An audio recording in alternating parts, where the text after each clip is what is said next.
నమస్తే అందరికీ జై భవాని. ఈ రోజైతే లక్ష్మీదేవి అమ్మవారు అనమాట. సో ఇప్పుడే పూజ అయిపోయింది. పంతులు గారు కూడా వెళ్ళిపోయారు. అమ్మవారి అలంకరణ ఎలా ఉందో మీకు చూపిస్తాను. దానికంటే ముందు ఏంటంటే నాకైతే స్కిన్ ఎలర్జీ వచ్చిందనమాట పసుపు వల్ల. సో పసుపు పెట్టుకునే వాళ్ళందరూ జాగ్రత్తగా ఉండండి. కెమికల్ ఫ్రీ పసుపు లాంటివి అయితే వాడండి, చూసి తీసుకోండి. జై భవాని. ఇప్పుడైతే అమ్మవారి అలంకరణ చూసేద్దాం. పూజ అయితే ఇలా ప్రశాంతంగా జరిగింది. మా అమ్మవారు ఎంత ముద్దుగా ఉన్నారో చూడండి, నన్నే చూస్తున్నట్టు అనిపిస్తుంది. ఇంకా ఈరోజు లక్ష్మీదేవి స్వరూపం కాబట్టి ఇలా నిండుగా కాయిన్స్ అయితే నింపి పెట్టాను అనమాట. అండ్ ఈరోజు అయితే మొత్తం గులాబీ పూలతోటి అయితే కలశంకి పూజ చేయడం జరిగింది.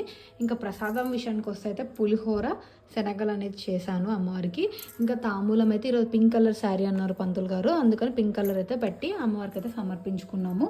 అమ్మవారి అలంకరణ ఎలా ఉందో కింద కామెంట్ చేసి చెప్పండి. జై భవానీ. 5వ రోజుకైతే ఇలా మొలకలు వచ్చేసాయి అనమాట. చాలా మంచిగా వచ్చాయి చూడండి, చాలా అంటే చాలా బాగా వచ్చాయి అనమాట. 5వ రోజుకి ఇంత మంచిగా రావడం అనేది చాలా అదృష్టంగా ఉంది. చాలా హ్యాపీగా కూడా ఉందన్నమాట. ఇంత తొందరగా మొలకలు రావడం, అమ్మవారికి ఇంతలా పూజ నచ్చడం అనేది నాకైతే చాలా అంటే చాలా హ్యాపీగా అనిపించింది.